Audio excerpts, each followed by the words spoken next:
Now, the new Hollyland Lark M2s is probably the most compact and unobtrusive wireless microphone that you can get right now. But how does it compare against this thing? Probably one of the most popular wireless mini mics, the DJI Mic Mini. Well, not only is the DJI Mic Mini starting at a cheaper price point initially compared to the M2s, you can get the Mic Mini for under $90 for a single receiver and transmitter combination. In addition to that, the DJI mic has a lot more features on paper. But how does the overall audio quality, experience, range, noise cancellation, and battery life really compare against these two microphones? And in this video, we're going to be taking a look at exactly those features. On top of that, we're also going to be analyzing the frequency spectrum between these two in terms of how they sound straight out of the box. We're going to be taking a look at signal to noise ratio, noise cancellation capabilities, as well as a real life range test, both line of sight and obstructive communication, to ultimately determine which microphone is the best in terms of value, sound quality, and overall features. Now, the first thing I want to talk about is the overall design of the Hollyland Lark M2s. Now, it's interesting that it actually utilizes a single clip design where you have basically two little pods. The smaller pod is where actually the microphone is housed, and the larger pod is where the wireless chip and battery is housed. And in between those pods, you have a titanium clip that's connecting the two. The titanium clips acts as the clamping mechanism that attaches to your shirt. It only weighs about 6 grams. That's almost half the weight of the DJI Mic Mini, which weighs around 10 grams with just the clip alone. And if you have the magnetic attached to it, it weighs around 14 to 15 grams. And certainly one of the big contributing factors of the M2s's lightweight and overall portable design has to do with its build materials. It's using that titanium clip to ensure that you have a very strong yet very light overall product. Now, there are some caveats with this design. Because it's using titanium, which is definitely strong and lightweight, but I don't know how it'll hold up over time. In fact, during my testing phases, I bent the clip a little too much, and the clamping force definitely got significantly reduced. So over time, going in and out and clipping this clip in and out of your shirt may wear out this clip mechanism itself. Compared to a traditional spring clip design that most lavalier microphones employ, including the DJI mic, which has the benefit of not only being used as a magnetically attaching mic, so you can place it really anywhere on your shirt or really anywhere that you can house a magnet, but it also has that physical clip, which is a lot more resilient and certainly a little bit more durable compared to what I've encountered with the M2s. Now, the whole ethos of the M2s is to provide a very subtle and ultra compact wireless microphone experience.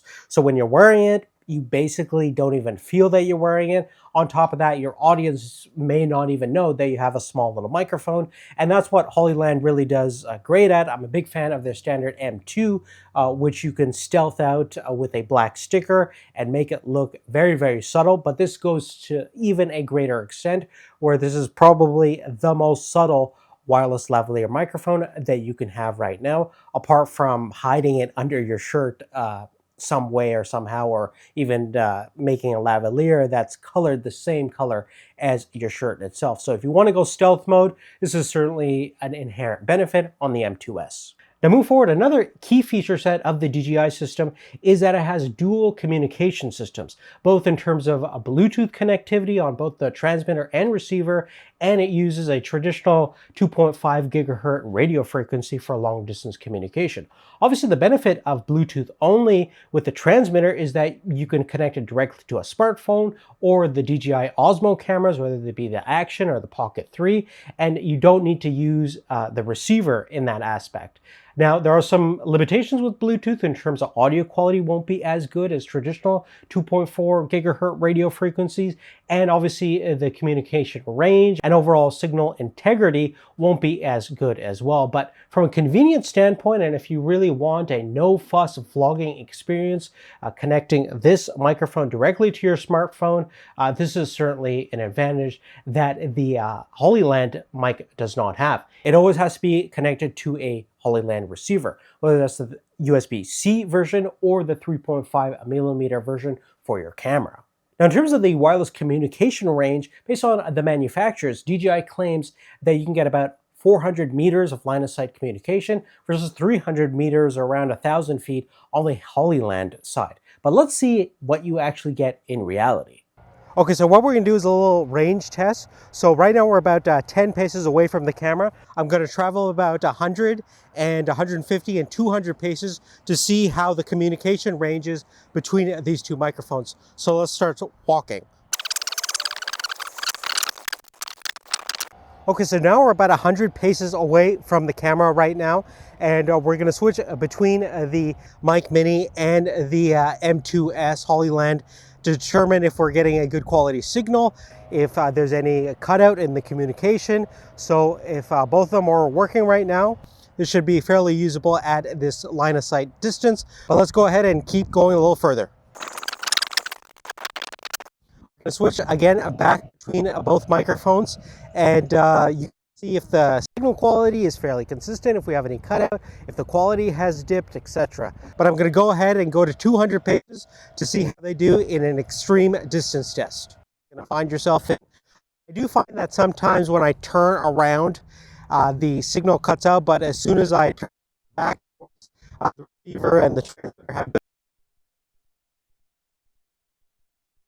they cut in and out between circumstances. Now we're just gonna keep walking back, and if we lost any of them, maybe we can get the signal back. Now, based on that test, at around 100 paces, both microphones delivered a very good quality audio signal with minimal to no dropouts. Around 150 paces, it was kind of a different story. We did encounter some issues with the Hollyland Lark M2s, with signal dropout issues as well as a quality dip. The DJI didn't have that issue at that distance, but around 200 paces, both suffered pretty much total signal loss. We did have complete loss on the Hollyland side, and the DJI mic cut in and out, and the audio was fairly unusable in this exact circumstance. There might be some radio interference based on the environment that we were in, and perhaps if you're in a better radio frequency environment, you would get a better long distance communication range. I certainly have with the DJI mic, but generally speaking, you don't really want to be too far off from both of these microphones, but the DJI is certainly better in terms of line of sight communication. Okay, so what we're going to do now is an obstructed range test. We're using the Hollyland Lark M2s. I have the receiver over here connected to my Zoom H1 field recorder, so we're pretty much staying over here in terms of the receiver. I have the transmitter with me. We're going to basically walk outside and see how the obstructed communication signal quality is like. And we're just gonna keep walking through the main exit. Doors closed. We're outside walking towards the front of the house. And if we still have good signal communication, good overall audio quality, this should be a good test if you are gonna record in a remote area with the transmitter and receiver being non-line of sight. And if the signal is cutting out, that means we've pretty much reached the limits of what this Lark M2s is capable of. Okay, so now we switch over to the DJI Mic Mini. We have the receiver over here connected to the recorder. Same exact scenario. We're gonna walk outside and see what the obstructed communication signal quality is like on the DJI side. So we're walking down. Now we're going outside. Front door is closed. Walk towards the front. And if we still have good communication and good overall audio quality, this is pretty much what the DJI sounds like. Obviously this is an extreme test, but I did find based on our previous experience that the DJI signal quality is a little bit more robust, especially if you're going through walls and things like that. Now, as you saw right there, as far as obstructed communication range, we did encounter pretty much the same thing we've experienced with the DJI signal quality, which is it's a lot more robust.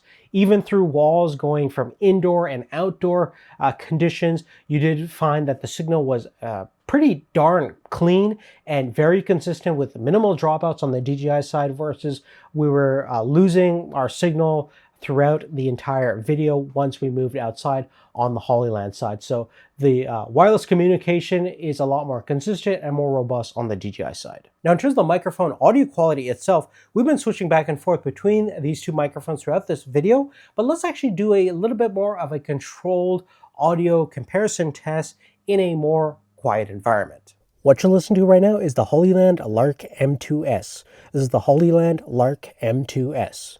What you're listening to is the sound of the DJI Mic Mini. This is the DJI Mic Mini. Now, initially when I got the M2s, I thought the audio quality would be quite similar to the Lark M2 that Hollyland has, but in actual fact, the audio quality is a lot less processed from an EQ standpoint compared to the standard M2. The M2s is definitely a lot more flatter in terms of its frequency response, but it's not quite as flat as the DJI mic, which certainly has a little bit more of a top-end cut and a little bit more mid-range. It's certainly better if you want to do some post-audio processing, if you want to add your own compression, EQ, and things like that. It's a better starting point compared to the more processed sound coming out of the M2s. But the sound out of the box actually sounds pretty great on both these two microphones. But if you want something a little bit more flexible in terms of post-production, I do definitely think that the DJI mic is better suited for that. But if you want something that sounds pretty good out of the box and fairly flat frequency response, the M2s is certainly not bad as well. Now, next I want to test out the signal to noise that we're getting out of both microphones. Now, we can't do this in a very scientific way, but we can definitely take a look at relative signal to noise based on the same exact environmental conditions and recording equipment. So I took my Zoom field recorder, went into a quiet space, did a little bit of talking, and went into Adobe Audition. I normalized all my recording to -20 LUFS. So we have the same overall levels of all of our recording clips. And then I went into the quiet portion of the wave and I measured basically the RMS max, or the total noise floor, out of the transmitter, receiver, and my Zoom H1 recording device, which isn't the most professional. So we're definitely not going to get the best overall signal to noise, but it's going to be applicable to doing a relative comparison between the DJI and the Hollyland mic. So based on this test, we got around -60 decibels on the RMS max on the DJI side and around -62 decibels RMS max on the Hollyland Lark M2s.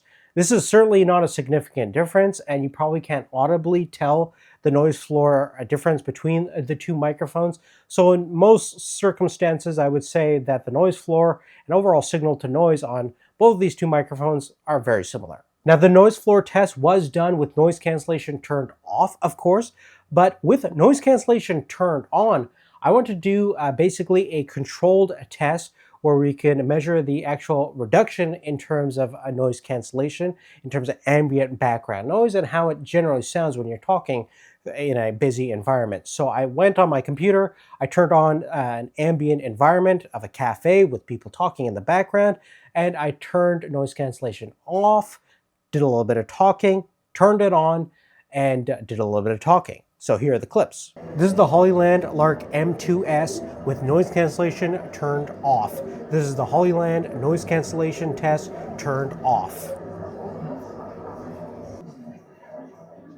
This is the Hollyland Lark M2s with noise cancellation turned on in the strong position. This is the Hollyland Lark M2s with noise cancellation turned on.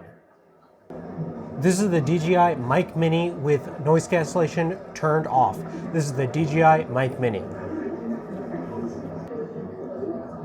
This is the DJI Mic Mini with noise cancellation turned on in the strong position. This is the DJI Mic Mini with noise cancellation turned on. Now, based on the results, in the exact same scenario, using the strong noise cancellation setting, we got around -6 decibels on the DJI side and -7 decibels of reduction on the Hollyland side. Now, that doesn't seem like a lot, but there's actually a completely different way that noise cancellation is being eliminated on both these microphone systems. DJI certainly uses a more conservative approach where they don't want to interfere too much with your original audio. You don't get the most strongest noise cancellation in that regard, and it's a lot more audible, as you can see. In addition to that, The Hollyland definitely does a better job in terms of reducing most of those harsher end frequencies, and also has a better voice gate that turns your voice on and off in eliminating the background noise. And the overall ambient level of noise reduction is a lot more isolated. So when I'm talking, you definitely can hear less of that ambient noise. And the overall experience is definitely a little bit more satisfying to my ears. It sounds less like you're underwater on the Hollyland side. And I would say from a noise cancellation perspective, I do definitely prefer the sound coming out of the M2s. Now, to sum up everything we've talked about thus far, I just want to go through the benefits of each microphone system, starting with the Hollyland Lark M2s. Now, certainly the biggest benefit has to be the design. If you want something ultra subtle, something you can clip on very easily, is easy to use and interface with, it's definitely not a bad option. Obviously, it's lighter, so you won't feel it as much on your shirt. On top of that, the noise cancellation, as we mentioned just before this, is slightly better. But for the most part, I think the DJI is definitely the more superior microphone. The big benefit definitely has to be the Bluetooth compatibility and connectivity options. You have that flexibility of just using the transmitter with just a smartphone or one of the DJI cameras, and you don't need anything else. So definitely a big benefit there.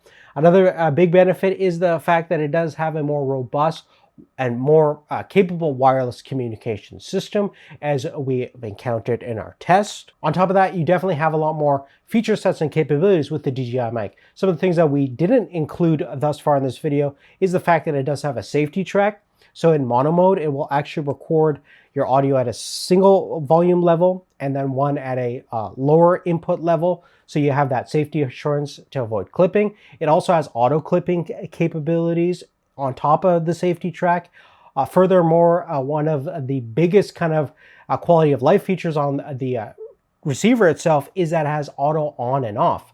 So using the 3.5mm connection, it will automatically turn off and on according to what's being transmitted through your camera. So you don't have to manually turn the receiver on and off, which is definitely a nice little time saver and quality of life thing. One other big benefit that we haven't talked about is battery life. You get 11.5 hours on the Mic Mini with noise cancellation turned off, versus you get about 9 hours on the M2s. And in conjunction with the two transmitters and charging case, you get up to 48 hours of usage on the DJI side versus about 30 hours of usage on the M2s. And last but not least, we still have to keep in mind that if you just want a transmitter and receiver, the DJI is actually the cheapest option. At $90, it's certainly an awesome choice with a ton of more capabilities and feature set compared to the Hollyland Lark M2s, which starts around $120 for the USB-C combo with two transmitters and a receiver, and about $150 if you want the 3.5mm receiver. So definitely a higher starting point with less overall capabilities. On top of that, if you do want, I think, a better overall microphone system compared to the Hollyland M2s, I would actually recommend the standard M2. Hollyland has actually dropped the price of those to around $90 for the two transmitter USB-C combo unit, and about $106 if you want to get the 3.5mm combo package. And from a value standpoint and overall use case scenario, I think the M2 is a lot better thought out, sounds better out of the box than the M2s, and certainly is better value. But if you are interested in to see how the M2s compares directly against the M2, we're actually going to have a dedicated video on that, so you can check out the description down below for that. And if you want a direct comparison between the DJI Mic Mini and the Hollyland Lark M2, we have a full in-depth video on the channel, which is also in the description down below. But besides that, guys, that's really it. I think the M2s is kind of a missed opportunity for Hollyland.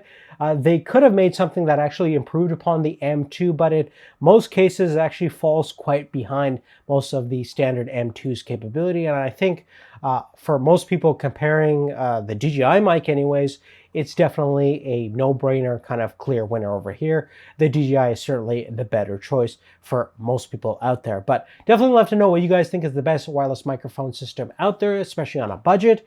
If you haven't done so already, please make sure you've liked and subscribed. We don't get any sponsorship money.